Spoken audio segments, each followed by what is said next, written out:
Selamat pagi, Shalom. Bapak Ibu, kalau hari ini kita boleh ada di tempat ini, kita boleh sehat, itu semua karena kasih Tuhan, karena anugerah Tuhan buat kita. Pagi ini kita akan mulai ibadah, kita akan menyembah Tuhan dengan mengangkat sebuah pujian, Ku ada sebab anugerah-Mu. Ku ada sebab anugerah-Mu, ku ada karena kasih-Mu, Tuhan Yesus. Ku berterima kasih buat kasih rahmat-Mu.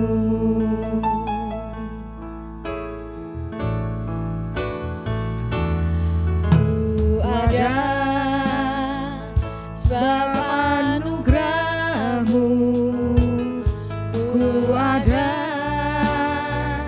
karena kasih-Mu, Tuhan Yesus. Ku berterima kasih buat kasih rahmat-Mu. Terima kasih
Mari Bapak Ibu kita akan berdoa. Bapak, terima kasih Tuhan untuk hari ini, hari yang luar biasa yang Tuhan sudah beri buat kami. Kami boleh ada di tempat ini Tuhan, kami boleh sehat, itu semua karena kasih-Mu Tuhan, anugerah-Mu buat kami. Bapak, kalau sebentar kami akan mulai ibadah-Mu pagi ini Tuhan. Tuhan, kami rindu, biarlah Engkau sendiri akan hadir di tempat ini Tuhan. Kami percaya Tuhan, meskipun kami beribadah di rumah kami masing-masing, tapi kami percaya lawatan-Mu, hadirat-Mu akan hadir setiap hati kami. Terima kasih Tuhan Yesus. Bapa, kami mau serahkan Tuhan ibadah kami pagi ini hanya untuk kemuliaan nama-Mu. Terima kasih Tuhan Yesus. Amin.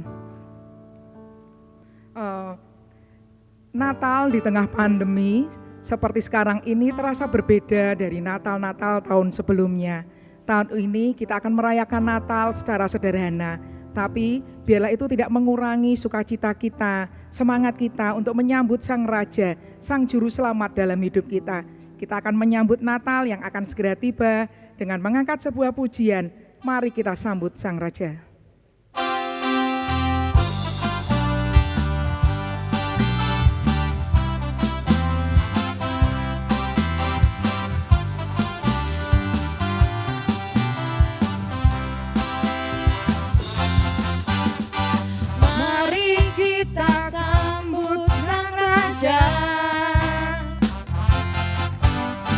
Mari kita puji nama-Nya.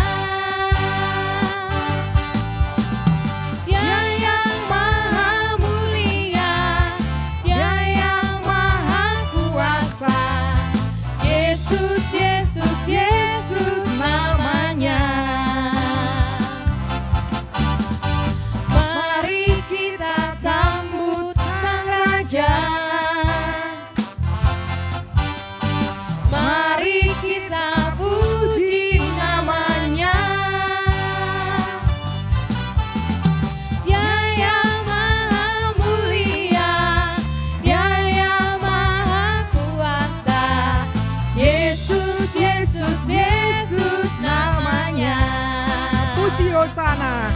puji Hosana, puji Hosana, puji Hosana, mulia namanya. Puji Hosana, puji Hosana, puji Hosana, mulia namanya. Puji Hosana, puji Hosana, puji Hosana, mulia namanya. Puji Hosana, puji Hosana, puji Hosana, mulia namanya. Mulia namanya, mulia namanya.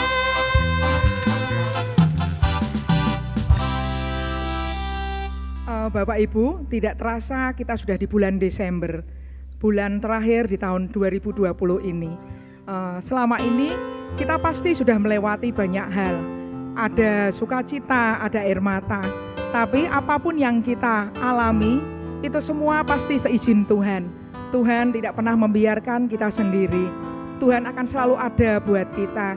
Bahkan sehelai rambut kita pun tidak akan pernah terjatuh tanpa seizin Tuhan. Kita akan masuk dalam doa syafaat yang akan dinaikkan oleh Ibu Arson. Namun sebelumnya kita akan angkat pujian, Tuhan selalu menolongku. Biarlah lagu ini boleh menguatkan kita ketika kita lemah, kita punya masalah, kita tidak berdaya. Ingat, kita punya Tuhan yang akan selalu menolong kita, menjaga dan memelihara seumur hidup kita. Tuhan selalu menolongku.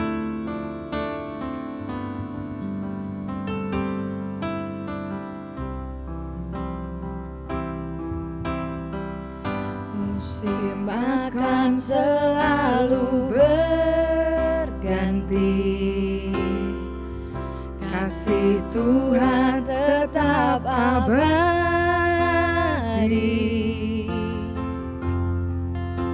tak akan berubah sampai selamanya. Ku tetap percaya, yakin Tuhan memberkati, ku yakin Tuhan melindungi.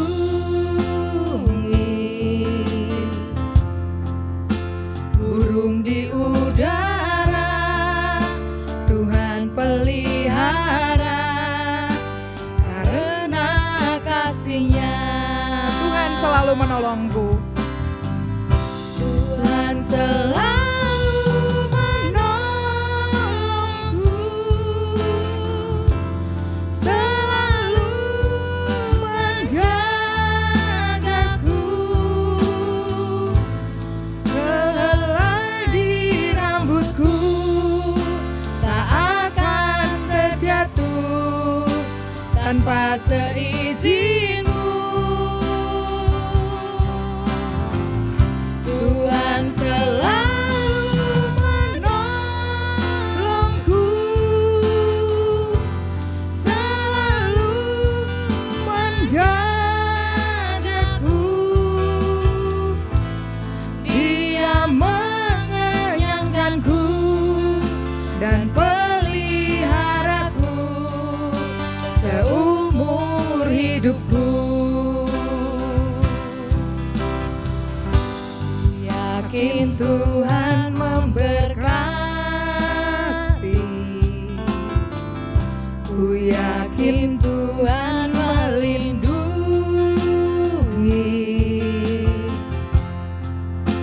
Burung di udara Tuhan pelihara, karena kasih-Nya. Tuhan selalu menolongku, selalu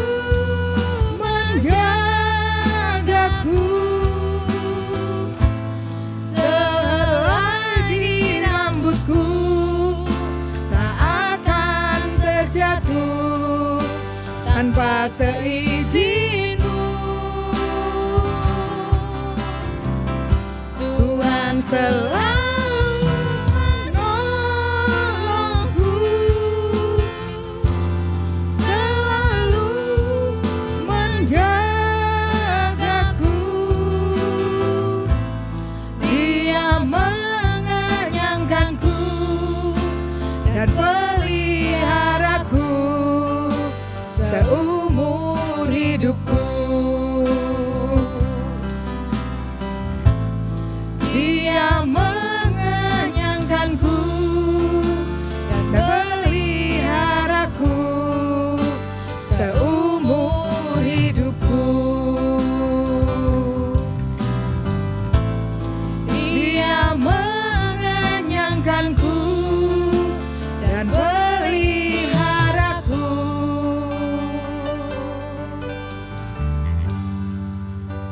seumur hidupku.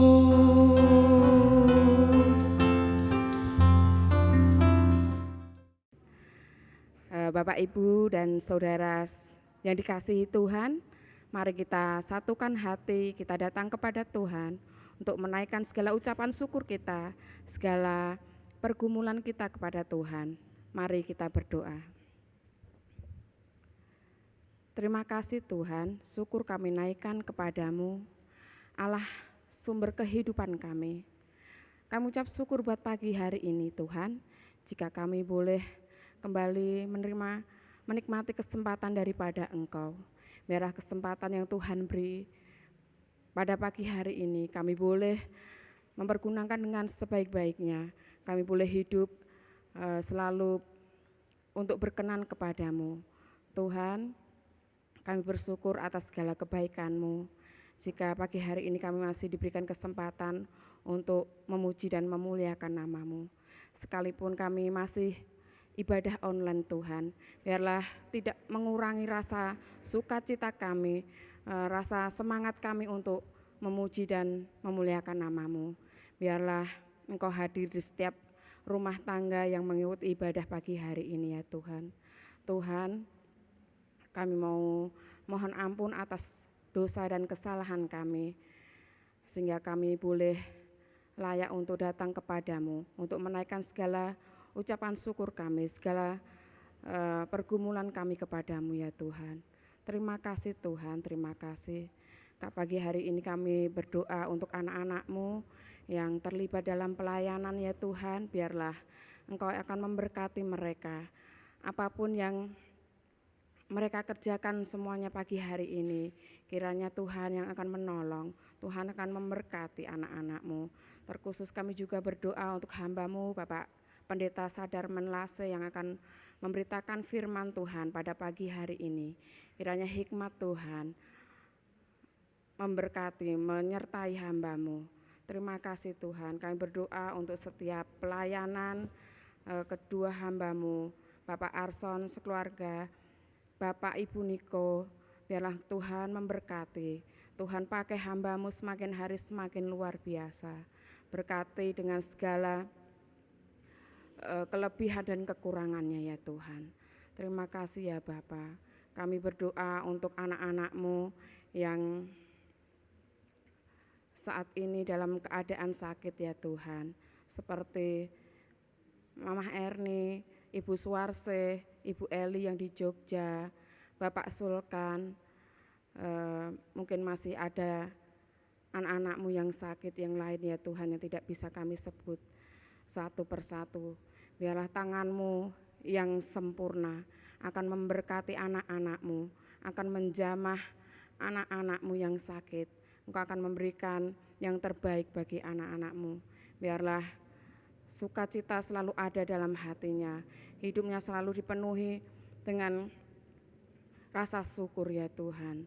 Terima kasih Tuhan, kami juga berdoa untuk anak-anak-Mu yang sedang dalam pergumulan ya Tuhan. Apapun pergumulan mereka ya Tuhan, biarlah Engkau sendiri, tangan-Mu yang penuh kuasa yang akan memberikan pertolongan bagi anak-anak-Mu ya Tuhan. Karena kami tahu bahwa Engkau adalah sumber pertolongan kami, Engkau adalah sumber jawaban atas hidup kami, atas segala masalah kami ya Tuhan. Terima kasih Tuhan, biarlah yang susah Tuhan berikan penghiburan, yang lemah Tuhan berikan kekuatan ya Tuhan.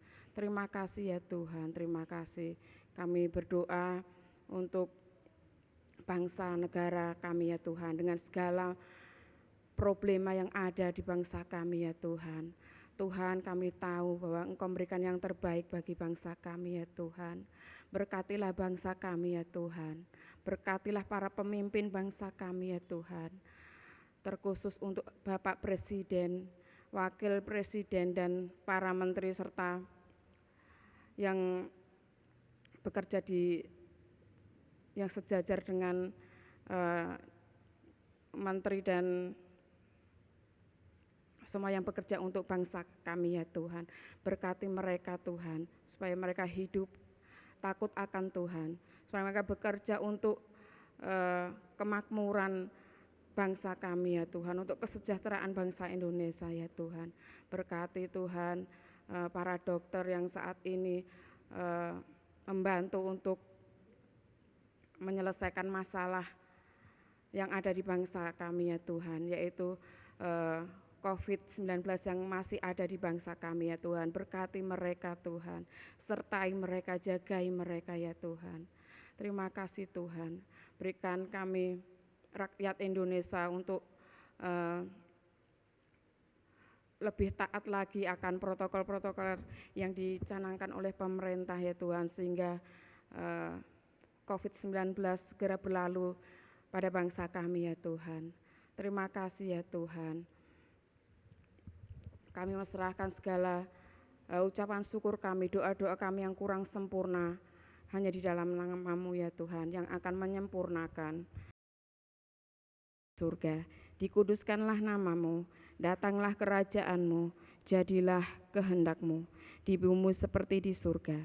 Berikanlah kami pada hari ini makanan kami yang secukupnya, dan ampunilah kami akan kesalahan kami, seperti kami juga mengampuni orang yang bersalah kepada kami. Dan janganlah membawa kami ke dalam pencobaan, tetapi lepaskanlah kami daripada yang jahat. Karena Engkaulah yang empunya kerajaan dan kuasa dan kemuliaan sampai selama-lamanya. Amin. Bapak Ibu, kita akan menyiapkan hati kita untuk mendengarkan kebenaran firman Tuhan yang akan disampaikan oleh hambanya Bapak Pendeta Sadarman Lase dari Jepara. Namun sebelumnya kita akan angkat pujian Satu Hal Yang Kurindu.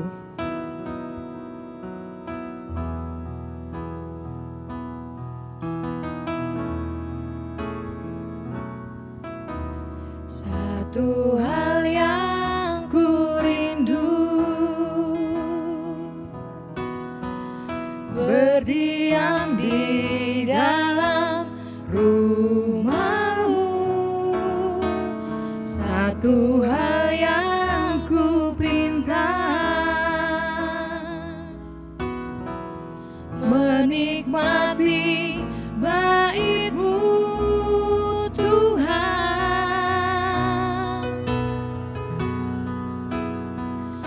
Lebih baik satu hari di pelataran-Mu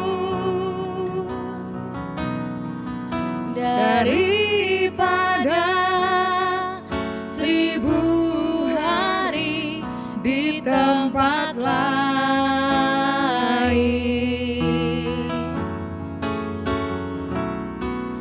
Memuji-Mu, menyembah-Mu, Kau Allah yang hidup, dan menikmati semua kemurahan-Mu.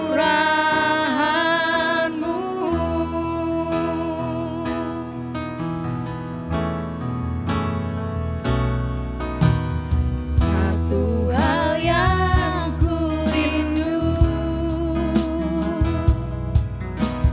berdiam di dalam rumah-Mu. Satu hal yang kupinta,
Bapak, Ibu, dan saudaraku yang terkasih di dalam Kristus Yesus, di minggu Advent yang keempat ini kita akan bersama-sama merenungkan firman Tuhan di bawah satu tema, Sambutlah Sang Mesias. Namun sebelumnya, mari kita berdoa memohon pimpinan Tuhan. Bapa di dalam sorga, pada saat ini kami mau belajar firman-Mu. Kami berdoa kiranya kuat kuasa Roh Kudus yang menolong kami, memberikan kepada setiap kami hikmat, memberikan pencerahan, sehingga kami dapat mengerti akan kebenaran firman-Mu. Dan kami berdoa kiranya roh yang sama juga memampukan kami untuk menjadi pelaku kebenaran firman Tuhan. Berbicaralah ya Tuhan, karena kami sudah siap mendengarnya. Dalam nama Yesus kami berdoa. Amin. Bapak, Ibu, dan saudaraku yang terkasih di dalam Kristus Yesus, mari kita buka bersama di dalam kitab Yesaya pasal 11 ayat 1 sampai 10. Kitab Yesaya pasal 11 ayat 1 sampai 10. Saya akan membacakannya buat kita sekalian. Raja damai yang akan datang. Suatu tunas akan keluar dari tunggul Isahi, dan taruk yang akan tumbuh dari pangkalnya akan berbuah. Roh Tuhan akan ada padanya, roh hikmat dan pengertian, roh nasihat dan keperkasaan, roh pengenalan dan takut akan Tuhan. Ya, kesenangannya ialah takut akan Tuhan.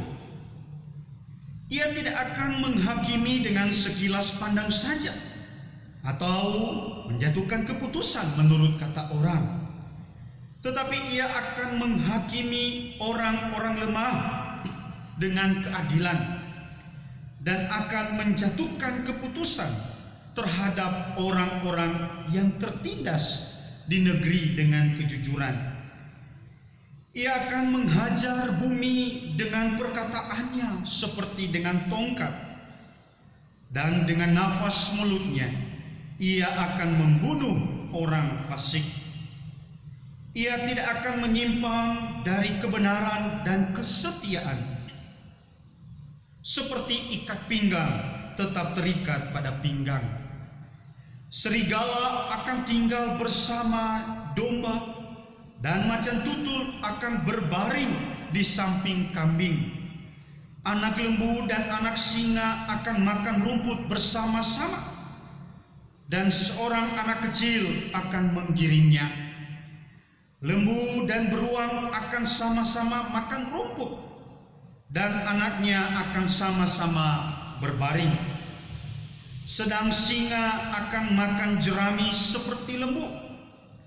Anak yang menyusu akan bermain-main dekat liang ular tedung, dan anak yang cerai susu akan mengulurkan tangannya ke sarang ular beludak. Tidak ada yang akan berbuat jahat atau yang berlaku busuk di seluruh gunungku yang kudus, sebab seluruh bumi penuh dengan pengenalan akan Tuhan, seperti air laut yang menutupi dasarnya. Maka pada waktu itu taruk dari pangkal Isahi akan berdiri sebagai panji-panji bagi bangsa-bangsa. Dia akan dicari oleh suku-suku bangsa, dan tempat kediamannya akan menjadi mulia. Amin. Sampai di situ pembacaan firman Tuhan.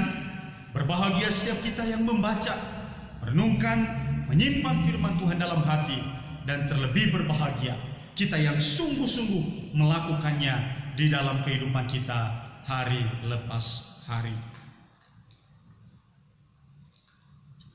Bapak, Ibu, dan saudaraku yang terkasih di dalam Kristus Yesus, di sebuah taman ada seekor singa yang suka makan daging manusia. Ada sekitar 100 bahkan ribuan orang yang telah dia makan. Namun sang singa ini tetap tidak merasa kenyang.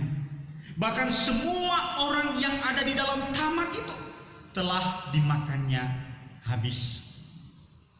Pada suatu hari dia datang kepada Tuhan dan memohon agar dia diizinkan keluar dari taman itu untuk mencari mangsanya. Saudara, Tuhan yang mendengarkan permohonan dari sang singa mengeluarkan titah. Dia mengizinkan singa itu untuk keluar dari taman tersebut dengan pesan, barang siapa yang memuji dan memuliakan namaku, jangan engkau makan mereka. Sebab pada saat engkau memakan mereka, engkau pasti akan kuhukum.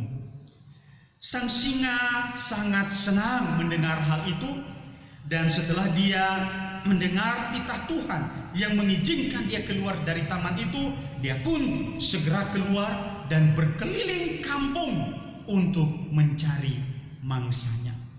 Setelah beberapa saat dia berkeliling, dia tidak menemukan seorang pun. Sang singa ini tidak kenal menyerah.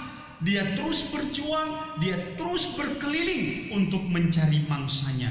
Dan akhirnya dari kejauhan ia melihat ada orang-orang atau sekelompok orang yang sedang berkumpul di sebuah gedung. Dia pun mempercepat langkahnya, dan setelah dia dekat dengan gedung itu, dia mendengar orang-orang yang ada di dalam gedung itu sedang memuji-muji nama Tuhan. Dia pun ingat pesan Tuhan.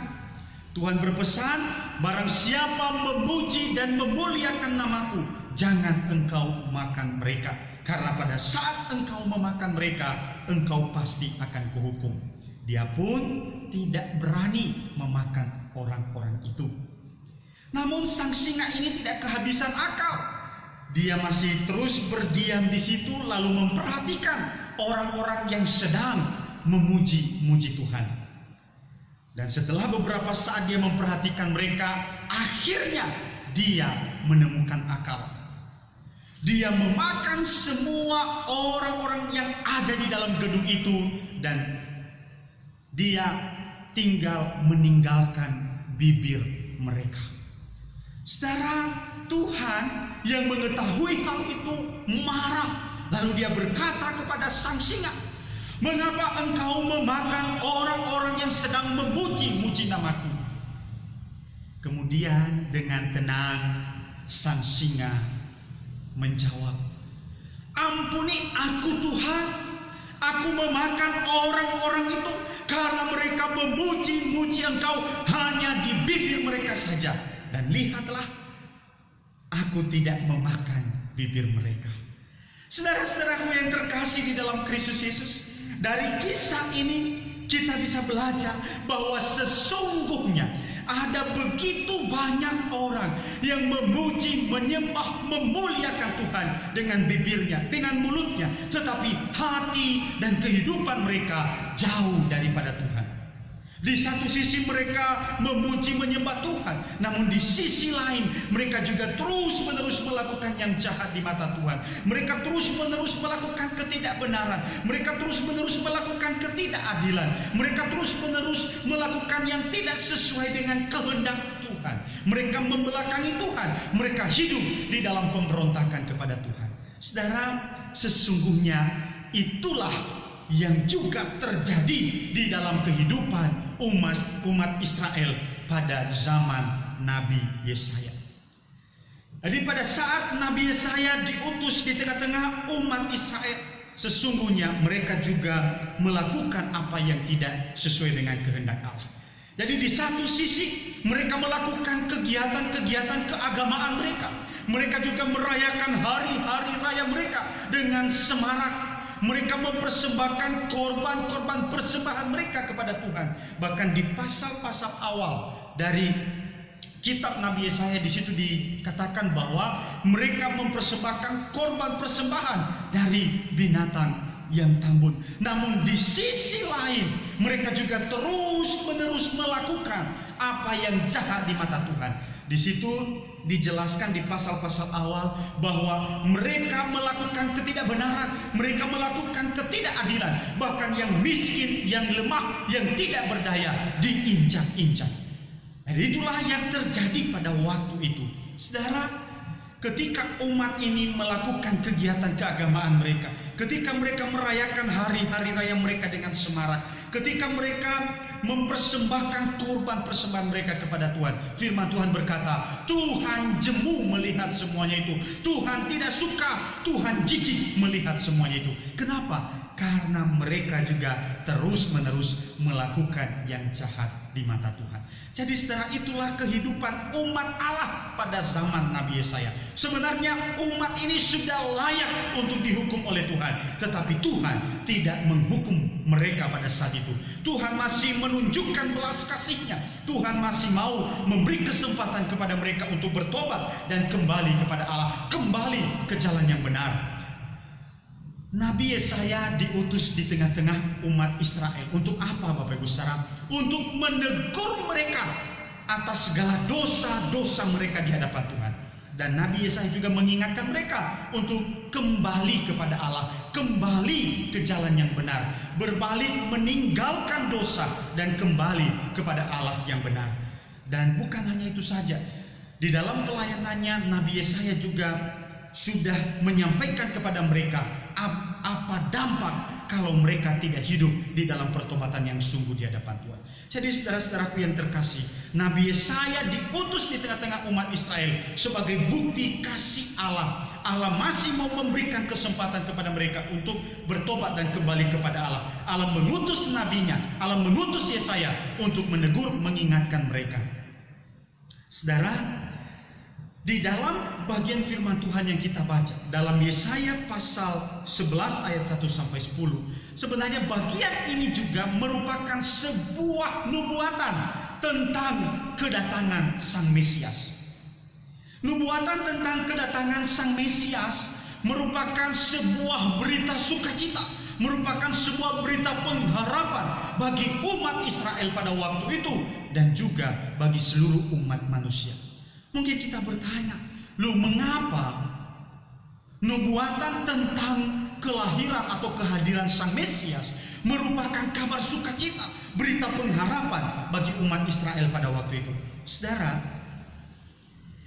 nubuatan tentang kehadiran Sang Mesias merupakan berita sukacita dan berita pengharapan bagi mereka, karena pada waktu itu bangsa Israel sedang berada di dalam keadaan yang sangat menyedihkan. Mereka sedang mengalami kehancuran.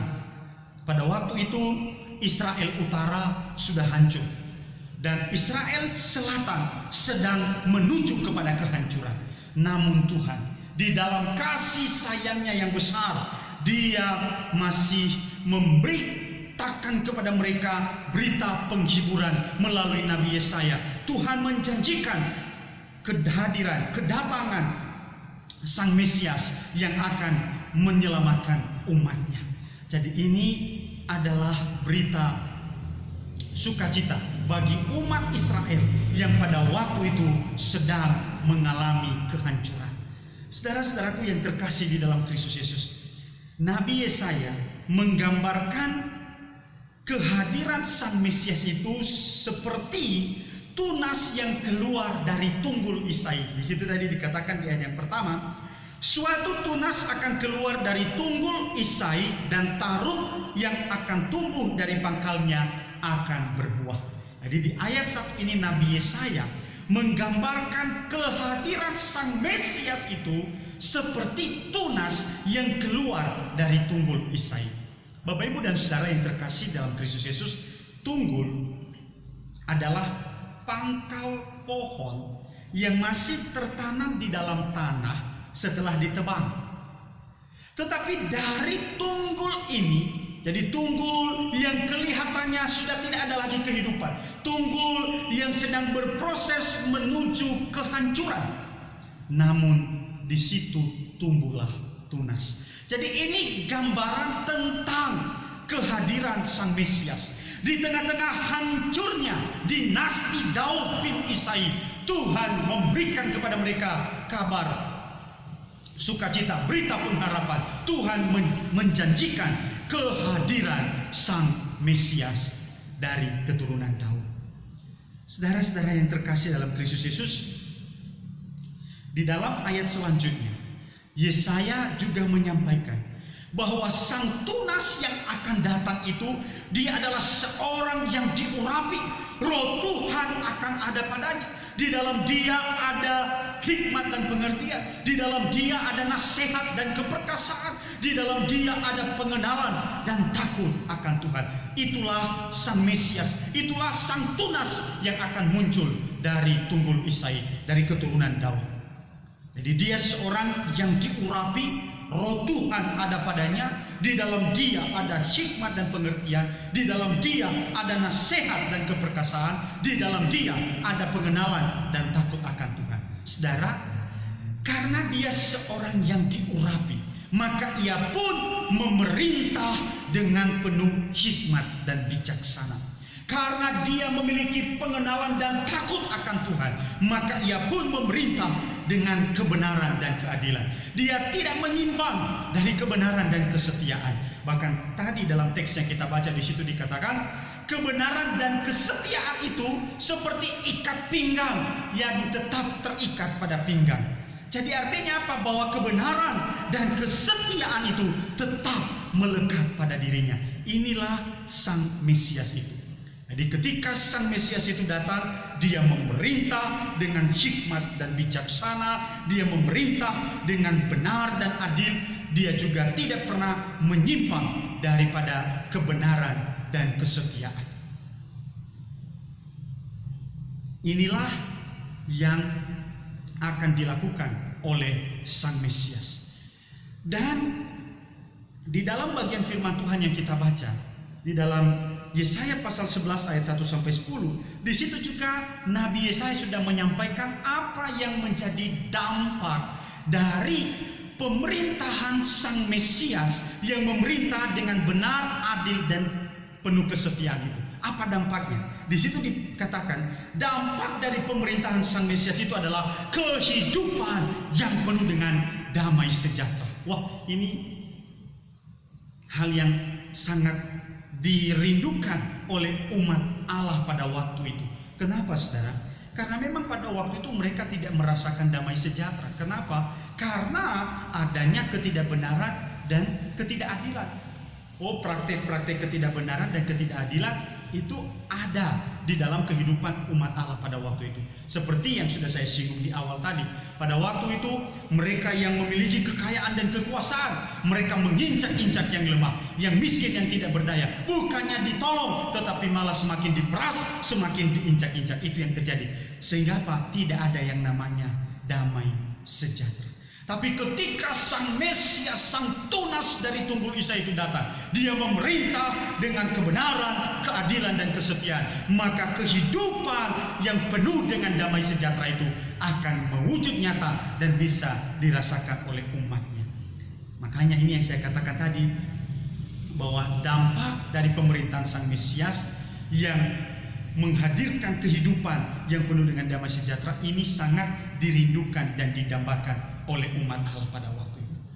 Inilah dampak dari pemerintahan Sang Mesias. Inilah dampak dari pemerintahan Sang Tunas yang dijanjikan itu.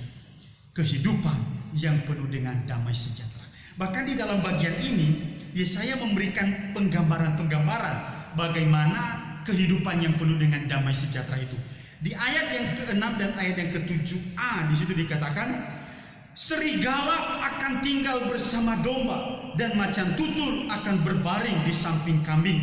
Anak lembu dan anak singa akan makan rumput bersama-sama dan seorang anak kecil akan menggiringnya.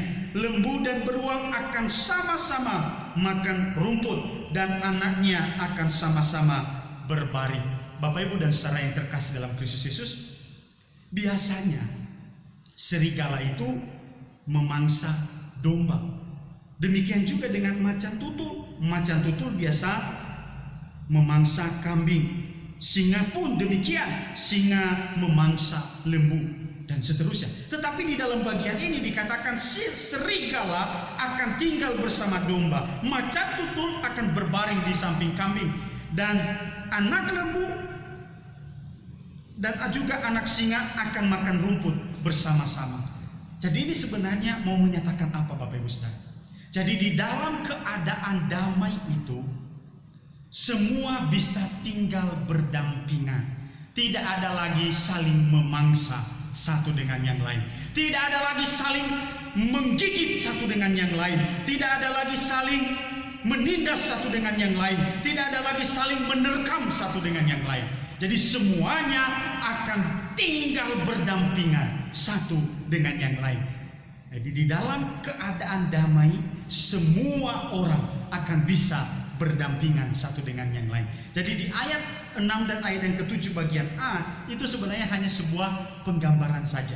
Di situ dikatakan serigala akan tinggal bersama domba. Padahal serigala biasanya memangsa domba. Tetapi di dalam keadaan damai itu semuanya akan tinggal berdampingan. Tidak ada lagi saling memangsa satu dengan yang lain. Tidak ada lagi saling menindas satu dengan yang lain. Tidak ada lagi saling memeras satu dengan yang lain. Tidak ada lagi saling menerkam satu dengan yang lain. Tidak ada lagi saling menggigit satu dengan yang lain. Semuanya akan tinggal dalam damai. Semuanya bisa tinggal berdampingan satu sama yang lain. Siapa yang tidak merindukan hal ini Bapak Ibu Saudara? Semua orang pasti merindukan hal yang seperti ini. Semua orang pasti merindukan keadaan damai yang seperti ini, di mana semua orang bisa tinggal berdampingan satu dengan yang lain. Lalu yang selanjutnya, Yesaya juga memberikan penggambaran tentang keadaan damai itu di ayat yang ke-7 bagian B. Sedang singa akan makan jerami seperti lembu. Biasanya singa ini suka makan daging, Bapak Ibu Saudara. Tapi di sini dikatakan singa akan makan jerami seperti lembu. Binatang buas yang suka makan daging menjadi binatang yang makan rumput. Artinya apa? Ini sebenarnya hanya merupakan sebuah pendekatan Bapak Ibu Saudara. Jadi di dalam keadaan damai itu tidak ada lagi pertumpahan darah. Jadi inilah yang ditawarkan oleh Sang Mesias yang akan datang itu. Jadi melalui pemerintahannya, kehidupan yang penuh dengan damai sejahtera itu akan mewujud nyata. Dan di dalam keadaan damai itu tidak ada lagi pertumpahan darah, tidak ada lagi pertengkaran dan perselisihan. Semuanya akan tinggal hidup damai bersama. Itu yang kedua yang disampaikan oleh Yesaya di dalam penggambaran tentang keadaan damai itu. Lalu selanjutnya yang ketiga, di ayat yang ke-8 dikatakan, anak yang menyusu akan bermain-main dekat liang ular tedung, dan anak yang cerai susu akan mengulurkan tangannya ke sarang ular beludak. Jadi artinya apa Bapak Ibu Saudara? Biasanya kan anak kecil ini kan masih belum bisa menjaga dirinya sendiri, masih belum bisa berbuat apa-apa untuk melindungi dirinya sendiri. Tapi di sini dikatakan anak yang menyusu akan bermain-main dekat liang ular tedung, dan anak yang cerai susu akan mengulurkan tangannya ke sarang ular beludak. Jadi artinya apa? Bahwa di dalam keadaan damai itu tidak ada lagi bahaya yang mengancam. Sekali lagi, di dalam keadaan damai itu tidak ada lagi bahaya yang mengancam. Dan yang terakhir di ayat yang ke-9 dikatakan, tidak ada yang akan berbuat jahat atau yang berlaku busuk di seluruh gunungku yang kudus, sebab seluruh bumi penuh dengan pengenalan akan Tuhan, seperti air laut yang menutupi dasarnya. Jadi di dalam keadaan damai itu tidak ada lagi yang berbuat jahat, tidak ada lagi yang berlaku busuk. Bapak Ibu dan saudaraku yang terkasih dalam Kristus Yesus, siapa yang tidak merindukan keadaan damai yang seperti ini? Bukan hanya umat Allah pada zaman Nabi Yesaya, tetapi kita juga pada saat ini sangat merindukan kehidupan yang penuh dengan damai sejahtera, kedamaian seperti yang diungkap di dalam teks yang kita baca ini, di mana semua orang bisa tinggal berdampingan satu dengan yang lain, tanpa lagi saling memangsa, saling menindas, saling memeras satu dengan yang lain. Semua orang bisa tinggal bersama dan tidak akan ada lagi bahaya yang mengancam. Tidak ada lagi peperangan, tidak ada lagi pertumpahan darah, tidak ada lagi kejahatan dan tidak ada yang berlaku busuk. Saya percaya semua orang pasti merindukan hal itu, dan itulah yang dihadirkan oleh Sang Mesias itu. Ketika Sang Mesias itu datang, di dalam pemerintahannya dia menghadirkan kehidupan yang penuh dengan damai sejahtera. Bapak, Ibu, dan saudaraku yang terkasih di dalam Tuhan, apa yang dijanjikan oleh Allah dan disampaikan melalui Nabi Yesaya mengenai kehadiran Sang Mesias itu sudah tergenapi. Sang Mesias itu telah lahir ke dalam dunia ini. Bahkan bukan hanya lahir dalam dunia, dia juga telah menderita sengsara, bahkan mati di atas kayu salib untuk menebus umat manusia berdosa. Lalu apa yang harus kita lakukan, Bapak Ibu Saudara? Apa yang harus kita lakukan sebagai umat Allah pada masa kini? Yang pertama yang harus kita lakukan adalah mari kita membuka hati, sambutlah Sang Mesias itu. Biarkanlah dia menguasai hati kita, menguasai kehidupan kita, mengendalikan hidup kita. Bapak, Ibu, dan saudara yang terkasih dalam Kristus Yesus, meskipun Sang Mesias itu telah lahir ke dalam dunia ini, tetapi tidak ada maknanya di dalam kehidupan kita kalau kita sendiri tidak membuka hati, tidak menyerahkan seluruh hidup kita untuk dipimpin, dikuasai, dan dikendalikan oleh Sang Mesias itu. Oleh karena itu, di Minggu Advent yang ketiga ini, mari di Minggu Advent yang keempat ini, mari kita menyambut Sang Mesias itu. Mari kita membuka hati dan membiarkan dia yang menguasai dan mengendalikan kehidupan kita seutuhnya. Dan yang kedua yang harus kita lakukan, Sang Mesias itu telah datang, dia juga telah naik ke surga, dan sekarang kita menanti-nantikan kedatangannya yang kedua. Di dalam kita menanti-nantikan kedatangan Kristus untuk kali kedua, mari kita terus mempersiapkan diri. Mempersiapkan diri dengan apa? Dengan iman yang sungguh-sungguh kepada Tuhan, dengan terus-menerus hidup dekat dengan Tuhan, hidup beribadah kepada Tuhan, dan terus-menerus hidup di dalam kesalehan dan kekudusan. Kiranya Tuhan menolong kita untuk melakukan firman-Nya ini. Amin. Mari kita berdoa. Bapa di dalam sorga, kami bersyukur untuk firman-Mu yang sudah kami baca, kami renungkan, dan kiranya Roh Kudus menolong kami memateraikan kebenaran firman-Mu dalam hati kami dan menjadikan kami sebagai pelaku-pelaku kebenaran firman Tuhan. Terpujilah Engkau Tuhan, di dalam nama Yesus kami berdoa. Amin.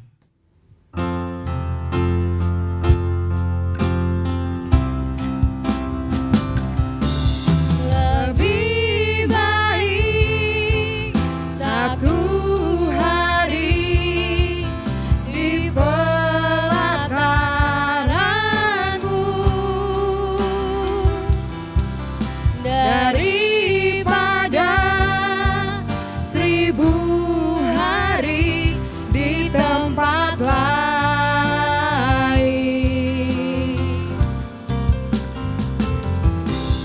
Memujimu, menyembahmu, Kaulah yang hidup, dan menikmati semua kemurahan-Mu.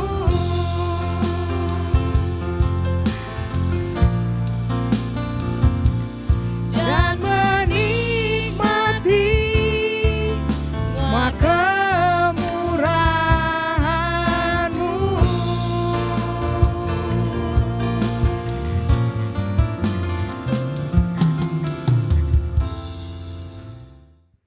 Selamat pagi Bapak, Ibu, dan Saudara yang dikasihi Tuhan. Untuk Warta Minggu 20 Desember 2020, yang pertama, kami atas nama Majelis dan Jemaat GKMI Krasa mengucapkan banyak terima kasih kepada Bapak Pendeta Sadarman Lase dari GKMI Jepara yang telah melayani ibadah kita pada pagi hari ini. Kiranya Tuhan Yesus selalu menolong dalam pelayanan-pelayanan selanjutnya. Yang kedua, kami atas nama Majelis dan Jemaat GKMI Krasa mengucapkan selamat ulang tahun buat Bapak Ibu Saudara yang dalam minggu ini sedang berulang tahun, khususnya tanggal 14 Desember Ibu Olive, tanggal 16 Desember Ibu Eni, Kiranya panjang umur, sehat selalu, Tuhan Yesus memberkati. Yang ketiga, diberitahukan kepada semua jemaat bahwa nanti hari Jumat tanggal 25 Desember akan diadakan ibadah secara online dengan petugas sebagai berikut. Untuk pengkhotbah, Bapak Pendeta Muda Arson Muskita, liturgos Bapak Marianto, LCD Saudari Fangfang.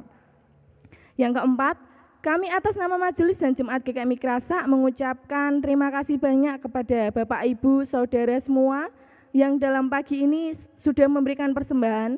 Kiranya Tuhan Yesus selalu melimpahkan berkat bagi Bapak Ibu semua. Dan juga kami mengucapkan terima kasih buat Bapak Ibu Saudara semua yang pagi ini telah ambil bagian dalam pelayanan. Kiranya Tuhan Yesus memberkati. Dan yang terakhir, kami himbau kepada Bapak Ibu semua untuk tetap mematuhi protokol kesehatan, tetap jaga jarak, cuci tangan, dan hindari kerumunan untuk kebaikan kita bersama. Dan jangan lupa untuk selalu berdoa. Terima kasih, Tuhan Yesus memberkati. Bapak Ibu, hidup itu adalah pilihan. Pilihan di mana kita harus memilih apakah kita akan hidup benar, hidup berkenan buat Tuhan atau tidak. Untuk itu selama kita masih diberi kesempatan Tuhan, kita masih diberi umur panjang, mari Bapak Ibu kita belajar untuk hidup berkenan di hadapan Tuhan, kita boleh menyenangkan hati Tuhan. Sehingga sewaktu-waktu ketika Tuhan memanggil kita, kita sudah siap, hidup kita sudah menjadi berkat buat banyak orang. Kita akan mengakhiri ibadah kita pagi hari ini, kita akan angkat pujian, hidup ini adalah kesempatan.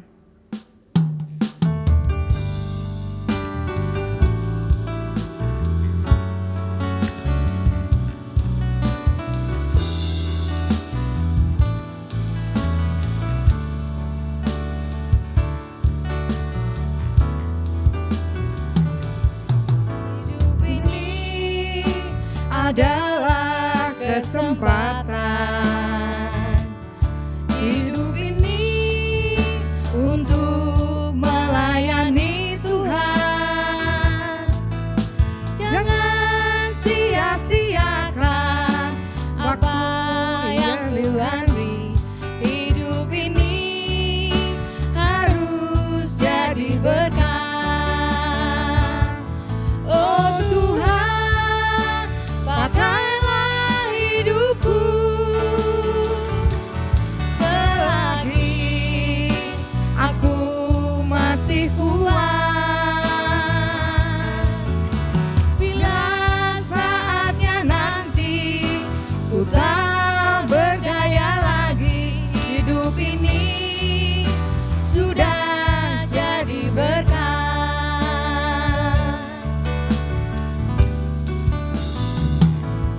Hidup ini adalah kesempatan. Hidup ini untuk melayani Tuhan. Jangan sia-siakan apa yang Tuhan beri. Hidup ini harus jadi berkat. Oh Tuhan, pakailah hidupku. Oh Tuhan, pakailah hidupku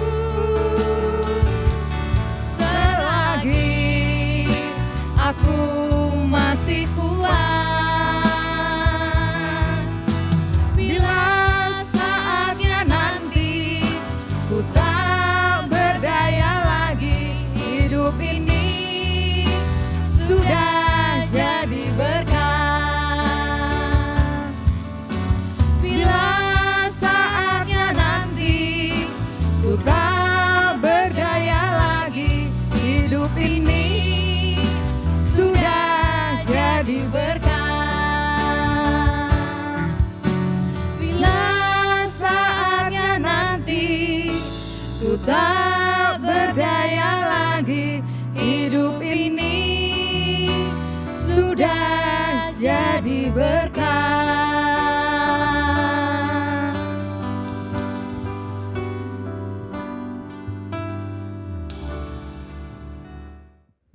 Mari Bapak Ibu, sebelum kita mengakhiri ibadah kita pada pagi hari ini, mari kita bersama seluruh umat percaya yang beribadah kepada Tuhan di sepanjang abad dan tempat, mari kita mengakui iman dan percaya kita dengan berkata demikian. Aku percaya kepada Allah Bapa yang Maha Kuasa, Khalik langit dan bumi, dan kepada Yesus Kristus anaknya yang tunggal Tuhan kita, yang dikandung daripada Roh Kudus, lahir dari anak darah Maria, yang menderita sengsara di bawah pemerintahan Pontius Pilatus, disalibkan, mati dan dikuburkan, turun ke alam maut. Pada hari yang ketiga, bangkit pula dari antara orang mati, naik ke sorga, duduk di sebelah kanan Allah, Bapa yang Maha Kuasa. Dan dari sana ia akan datang kembali untuk menghakimi orang yang hidup dan yang mati. Aku percaya kepada Roh Kudus, gereja yang kudus dan am, persekutuan orang kudus, pengampunan dosa, kebangkitan orang mati, dan hidup yang kekal. Amin. Mari Bapak Ibu Saudara semua arahkan hatimu kepada Tuhan, tengadahkan tanganmu, dan terimalah berkat daripadanya. Kasih karunia Tuhan Yesus Kristus, kasih Allah Bapa, dan persekutuan Roh Kudus menyertai kita semua. Amin.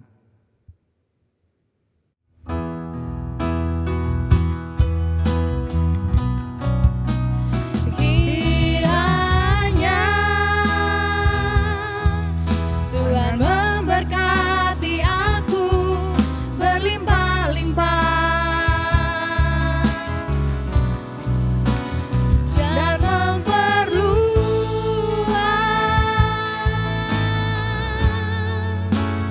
daerahku,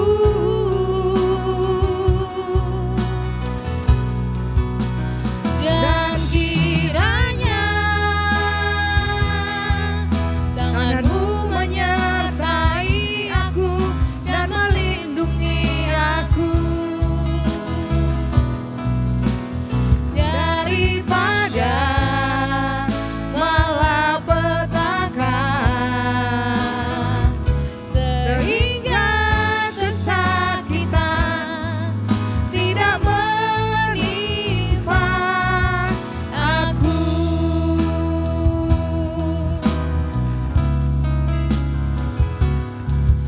Tuhan mendengarkan dan menjawab doaku.